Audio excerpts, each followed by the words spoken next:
இருக்கிறாங்க. இதுக்கு உண்டான வழி பாருங்க.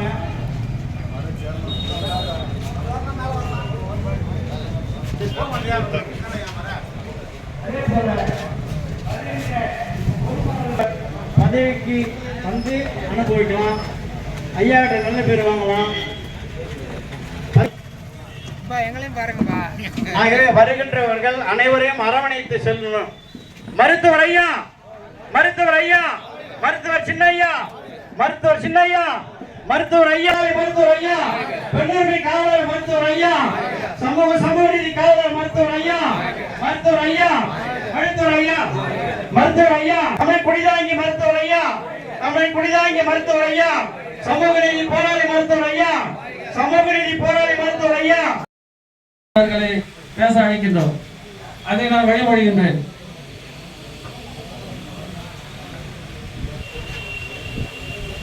செங்கம் விருப்பமனு பெறுவதற்காக நம்முடைய சமூக நீதி போராளி மருத்துவர் ஐயா, பசுமை நாயகர் முன்னாள் நடுவண் அமைச்சர் மருத்துவர் சின்னையா அவர்களின் ஆலோசனையின்படி இந்த நிகழ்ச்சிக்கு தலைமையிலிருந்து தலைமை பொறுப்பாக வந்திருக்கின்ற சமூக நீதி பேரவையின் தலைவர் அண்ணன் வழக்கறிஞர் செயலாளர் அண்ணன் பொன்மலை அவர்களையும், இந்த நிகழ்ச்சிக்கு வருகின்றிருக்கின்ற பாட்டாளி மக்கள் கட்சியின் சார்பாக அவர்களை வருக வருக என வரவேற்று, இந்த நிகழ்ச்சி சிறப்பாக அமைய வேண்டும். மருத்துவர் ஐயா எதை சொல்கிறாரோ அந்த வேலை திட்டங்களை முழுமையாக செங்கம் தொகுதியில் இருக்கின்ற நிர்வாகிகள் செய்து முடிப்போம் என்ற ஒரு சூழ்நிலையோடு நாம் இந்த கூட்டத்தில் கலந்து கொண்டிருக்கின்றோம். இந்த நிகழ்ச்சிக்கு நம்முடைய மாவட்ட தலைவர் இரா பரமசிவம் அவர்கள் அனைவரையும் வரவேற்பு பேசுவார்.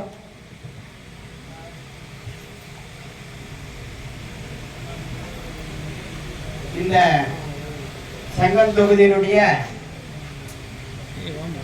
தொகுதி செயலாளர் தலைவர் மற்றும் மகளிர் செயலாளர் தலைவரை தேர்ந்தெடுப்பதற்காக இந்த தொகுதிக்கு வருகை தந்துள்ள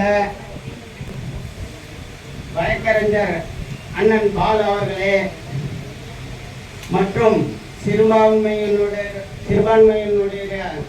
தலைவர் அண்ணன் ஷேக் மொய்தீன் அவர்களே மற்றும் பசுமை தாயகத்தினுடைய மாநில துணைத் தலைவர் பொன்மலை அண்ணன் அவர்களே மற்றும் இங்கே வருகை தந்துள்ள மாநில மாவட்ட ஒன்றிய கிளையிலிருந்து வருகை தந்துள்ள மற்றும் இங்கே வருகை தந்துள்ள மகளிர் அனைவருக்கும் என் முதற்கண் வணக்கத்தை தெரிவித்துக் கொண்டு, இந்த தொகுதி பொறுப்பாளர்களை எதற்காக தேர்வு செய்கிறோம் என்றால், நாம் இந்த பாட்டாளி மக்கள் கட்சி 1989 ஆரம்பித்து இன்று வரை ஓய்வு இல்லாமல் பல நாடாளுமன்றத்தையும் சட்டமன்றத்தையும் உள்ளாட்சிகளையும் நாம் சந்தித்துக் கொண்டிருக்கிறோம்.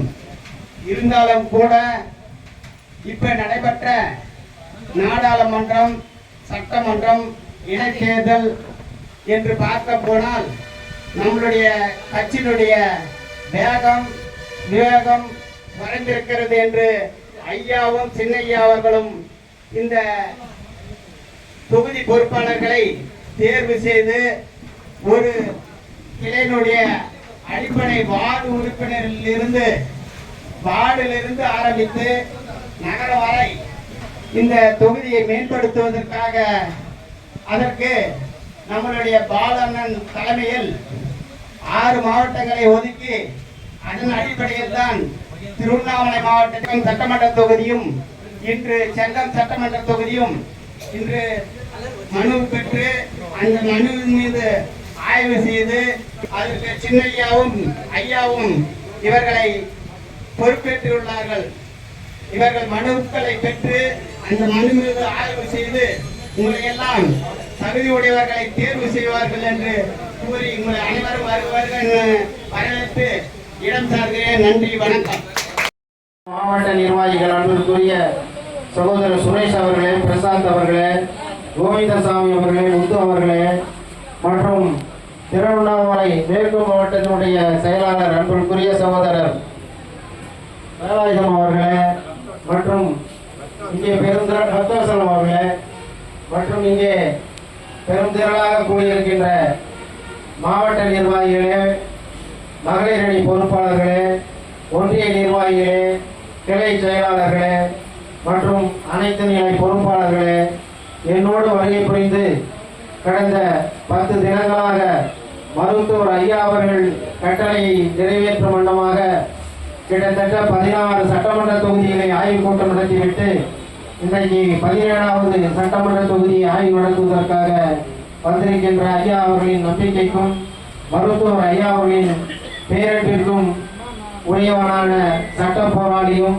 உங்களுக்கெல்லாம் நன்கு பரிச்சயமான இந்த பாட்டாளி சொந்தங்களுக்கு ஏதாவது ஒரு சட்ட சிக்கல் என்றால் ஓடோடி வந்து நின்று அவர்களுக்கு உறுதுணையாக இருப்பதோடு சமூக நீதி உள்ளிட்ட இந்த பாட்டாளிகளின் சட்ட போராட்டத்திற்கு போராடி கொண்டிருக்கின்ற சமூக நீதி வழக்கறிஞர் பேரவையுடைய தலைவரும் நமது ஊடக பேரவையில் ஊடக செய்தி தொடர்பாளருமான அண்ணன் பாலு அவர்களே மற்றும் எங்களோடு கடந்த 10 தினங்களாக பயணித்து இந்த பாட்டாளி சொந்த கட்சிகளோடு நல்ல ஒரு இணக்கமாகவும் நல்ல ஆதரவு மிக்க அருமை சகோதரர் இஸ்லாமிய சமுதாயத்தை சேர்ந்த சிறுபான்மை நாம் இந்த சமூகத்தின் பாட்டாளி மக்கள் கட்சி என்பது 35 ஆண்டுகளுக்கு முன்பு மருத்துவர் ஐயா அவர்களால் நிறுவப்பட்ட இயக்கம்.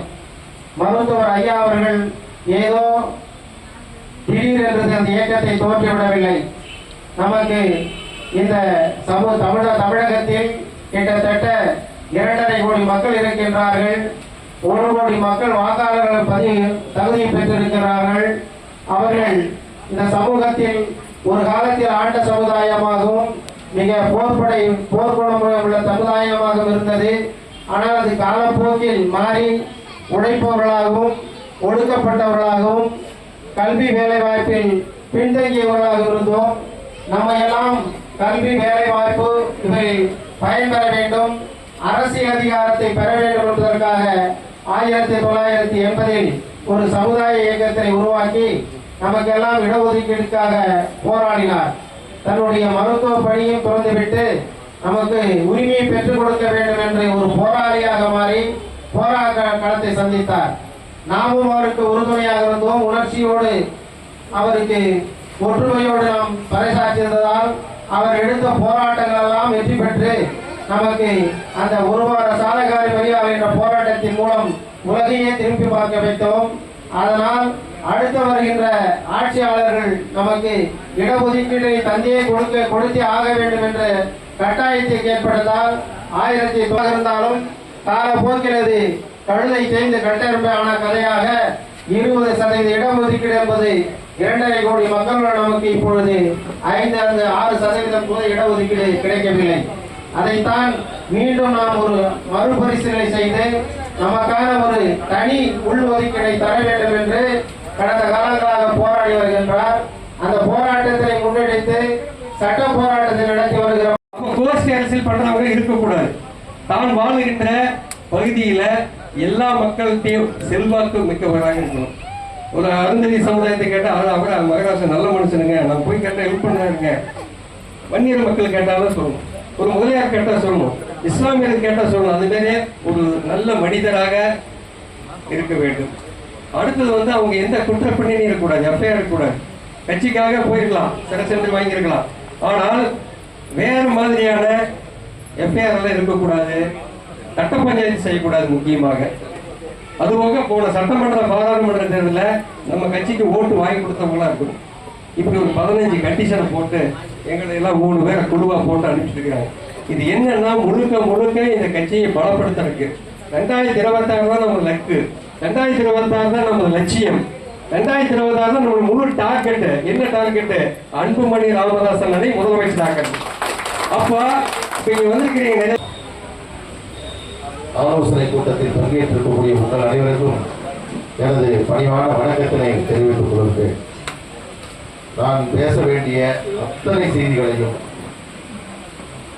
நாம் இந்த பாட்டாளி மக்கள் கட்சியினுடைய கொள்கையை, நோக்கத்தை பேசுவதை விட மிகச்சிறப்பாக பேசி அமர்ந்திருக்கக்கூடிய மரியாதைக்குரிய சிறுபான்மை அமைப்புடைய மாநில செயலாளர் அன்பிற்குரிய ஷேக் மொய்தீன் அவர்கள் மிக அற்புதமாக பாட்டாளி மக்கள் கட்சியினுடைய கொள்கையை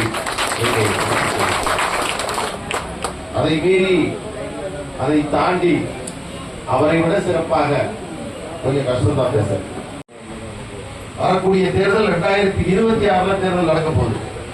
ஆனால் 26 நடக்கக்கூடிய தேர்தலுக்காக இப்பொழுதே நமது கட்சி தயாராகி கொண்டிருக்கிறது.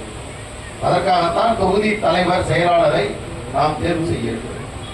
இதுல மிக பாரதிய ஜனதா கூட்டணியிலிருந்து வெற்றி பெறக்கூடிய ஒரே நாடாளுமன்ற உறுப்பினராக, ஒரே பெண் நாடாளுமன்ற உறுப்பினராக சௌமியா அன்புமணி அவர்கள் இருந்திருப்பார். அதன் மூலமாக ஒரு மத்திய அமைச்சராக கூடிய வாய்ப்பை நாம் இழந்திருக்கிறோம்.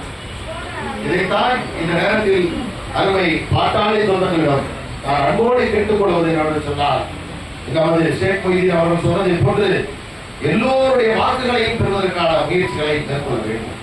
தேர்தல் சமயங்களில் பாட்டாளி மக்கள் கட்சி பலமாக இருக்கக்கூடிய பகுதிகளில் அதிகமான வாக்குகள் இருக்கும். நகர்ப்புற பகுதி என்றால் அப்படியே குறைஞ்சிடும். பட்டியலின சமுதாயங்கள் வாழக்கூடிய பகுதி என்றால் முழுமையாக வாக்கு இல்லாத நிலைமை ஏற்படும். எனவே ஒரு தொகுதிக்குள் இருக்கக்கூடிய ஒரு 270-280 வாக்குச்சாவடிகள் என்றால் ஒவ்வொரு வாக்குச்சாவடியிலும் நமது பாட்டாளி மக்கள் கட்சியினுடைய அந்த வாக்குச்சாவடி குழுக்கள் உருவாக்கப்பட வேண்டும். கூப்பிட்டு உங்களுக்கு ஆய்வு செய்துட்டு தான் நீங்க போகணும்.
பெண்கள் பார்த்து பெண்கள் பார்வை வாங்க, பார்வை வீரன் உட்காருங்க தம்பி கொஞ்சம் எல்லாம் உட்காருங்க ஆய்வு பண்ண கொஞ்சம் வேலை இருக்கிறவங்க அடுத்த லேடியில செல்ல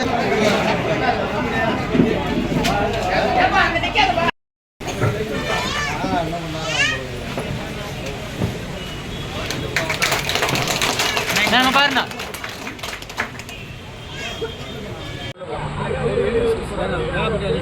இன்றைய தினம் மாலையிலிருந்து கீழ்பண்ணாத்தூர் இப்பொழுது செங்கம் சட்டமன்ற தொகுதியினுடைய பொறுப்பாளர்களுடைய ஆலோசனை கூட்டத்தை நடத்தி முடித்திருக்கிறோம். இதுவரையில் எங்களுக்கு கொடுக்கப்பட்ட 32 தொகுதிகளில் 17 தொகுதிகளுக்கான ஆய்வுக் கூட்டம் என்பது நடத்தி முடிக்கப்பட்டிருக்கிறது. நாளை ஓசூர் மற்றும் அங்கே இருக்கக்கூடிய பகுதிகளில் எங்களுடைய ஆய்வுக் கூட்டத்தை நடத்த இருக்கிறோம். ஏராளமாக பாட்டாளி மக்கள் கட்சியினுடைய நிர்வாகிகள் ஆர்வத்துடன் முன்வந்து இந்த பதவிக்கு விண்ணப்பித்து வருகிறார்கள். இவர்கள் குறித்த ஆய்வறிக்கையை மருத்துவர் ஐயா அவர்களுக்கும் மருத்துவர் அன்புமணி ராமதாஸ் அவர்களும் வழங்குவோம். அதனைத் தொடர்ந்து விரைவில் இந்த பொறுப்பாளர்களுக்கு நியமனம் செய்வதற்கான உத்தரவு என்பது தலைமையிலிருந்து வெளிவரும். 2026 நடைபெற இருக்கக்கூடிய சட்டமன்ற தேர்தலுக்கு முன் ஏற்பாடாகத்தான் இந்த தொகுதி பொறுப்பாளர் நியமனம் என்பது நடைபெற்று கொண்டிருக்கிறது. தொகுதி பொறுப்பாளர் நியமனம் செய்யப்பட்டு அதனைத் தொடர்ந்து ஊராட்சி பொறுப்பாளர்கள், வாக்குச்சாவடி பொறுப்பாளர்கள், வார்டு பொறுப்பாளர்கள் என்று குழுக்கள் உருவாக்க இருக்கிறோம். அதற்கு முதல் கட்டமாக அந்த தொகுதியை முழுமையாக வாக்குச்சாவடி வாரியாக அந்த தொகுதி பணிகளை மேற்கொள்வதற்கான நடைமுறைகளை மேற்கொள்கிறோம். இதன் மூலமாக 2026 பெரும் வெற்றியை பாட்டாளி மக்கள் கட்சி பெற வேண்டும் என்ற அடிப்படையில் இந்த கட்சியினுடைய அமைப்பு பணியை மேற்கொண்டு வருகிறோம்.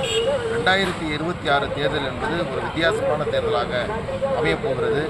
அந்த தேர்தல் நிச்சயமாக கூட்டணி ஆட்சிதான் தமிழ்நாட்டில் அமைய முடியும் என்ற சூழல் உருவாகும். அதிலும் குறிப்பாக 2026 பாட்டாளி மக்கள் கட்சி யாருக்கு ஆதரவு அளிக்கிறதோ அந்த கட்சி தான் ஆட்சி அமைக்க முடியும் என்ற நிலை உருவாகும். அப்படிப்பட்ட ஒரு நிலையை உருவாக்குவதற்காக 25-30 இடங்களை பாட்டாளி மக்கள் கட்சி பெறுவதற்கான முயற்சிகளை நாங்கள் மேற்கொள்கிறோம்.